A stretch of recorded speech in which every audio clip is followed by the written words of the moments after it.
Hi, my name is Emma Winterkorn, and I'm doing my video presentation on the Hunger Games. I chose this book because it has a lot of similarities between the texts we have read this semester. The Hunger Games starts with a country called Panem, which is made up of 12 districts during the 74th Annual Hunger Games. Katniss Everdeen is a volunteer tribute from District 12. She's the heroine and protagonist of the story. She's experienced with a bow and arrow, and she also is tough and has a rebellious streak. Peeta Mellark is the other main character of the story. He is the co-tribute of District 12 with Katniss, and also he is known as a baker's son. He is charming, and he's also infatuated with Katniss. The Hunger Games is an annual spectacle because of past rebellion of District 13, where one boy and one girl will fight till the end until there's one victor remaining. And this symbolizes the union and peace in Panem. And this is where you hear the quote, "May the odds be ever in your favor." When the stakes are high, as they are in the Hunger Games, it's difficult to tell what's real and what's not. The three themes that I'm going to analyze today are sacrifice, loyalty, and power. The first theme I'm going to talk about is sacrifice. In the Hunger Games, there are a bunch of sacrifices. The first one is Katniss making a huge personal sacrifice when she takes her sister's place in the 74th Annual Hunger Games. Second sacrifice is when Peeta and Katniss are willing to die at the end of the game by eating berries. But they are stopped right before they are able to by the announcer, which shows that the sacrifice makes a big impact because they remind us that human life means something. In a world of reality entertainment like the Hunger Games, that can be such a powerful thing.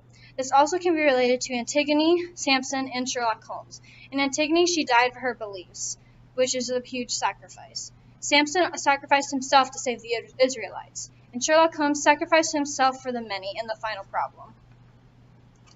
Second theme is loyalty. By preparing to eat the poison berries, Katniss and Peeta demonstrate that they are willing to make the ultimate sacrifice for one another, and this tragically noble display shows that there is undeniably more to them than just bloodlust and survival instincts. Their loyalty forces the game makers to change the rules. And she also has loyalty towards her family. There is also related to Rikki Tikki Tavi, which he is loyal to Teddy's family by protecting them after they had saved him. Also, there's another similarity in Sir Gawain and the Green Knight. Sir Gawain was loyal to King Arthur throughout the short story, even at the end, when the Green Knight told him he could stay. Third thing I'm going to talk about is power. An example of power is the totalitarian government of the capital. Because the capital holds most of the country of Panem's wealth and power, the government there is able to control the people in all the districts across Panem. Hunger Games shows an ultimate display of power, in that we are designed to war the population against rebellion. In the Hunger Games, the citizens of Panem becomes nothing more than pawns in the elaborate game of life or death. Since only one teenager or tribute can win, the tributes are forced to kill teens from other districts and one from their own district. It's all symbolic of how the capital prevents the people in the districts from joining forces and rebelling. The games could keep the people of the districts divided and fighting among themselves. Worst of all, the government broadcasts the event live on television, reinforcing the idea that tributes are giving their lives for little more than entertainment of the capital. And also, there's another example. Let's not forget that this book also has ways of resisting the kind of power that the capital represents. The examples of this are, while the people of Panem might not have the capital's money, they do have other ways of fighting back. An example would be just Katniss saluting District 12, Katniss covering Rue's body in flowers. These symbolic gestures call attention to the fact that actual people in the Hunger Games, real-life humans, not just pieces in games. In that sense, these small moments of defiance can be very powerful. And also relating this to Antigone, the government with Creon as the leader shows the totalitarian government of the capital in the Hunger Games. And also Antigone stands up to Creon and the government by burying her brother, even though it was forbidden. So that also shows that there is defiance.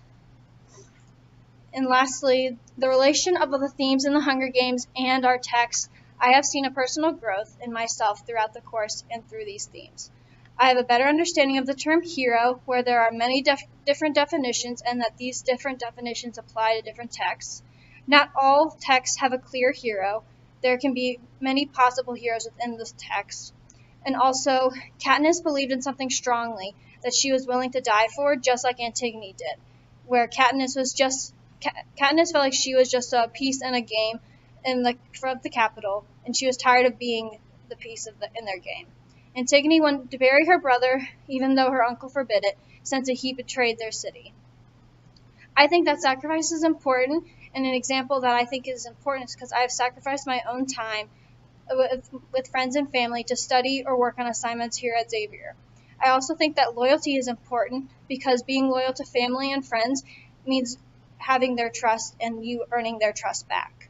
I also think that power is important because, in especially groups, you need to be a leader, and sometimes being the leader means stepping up and actually figuring out what to do.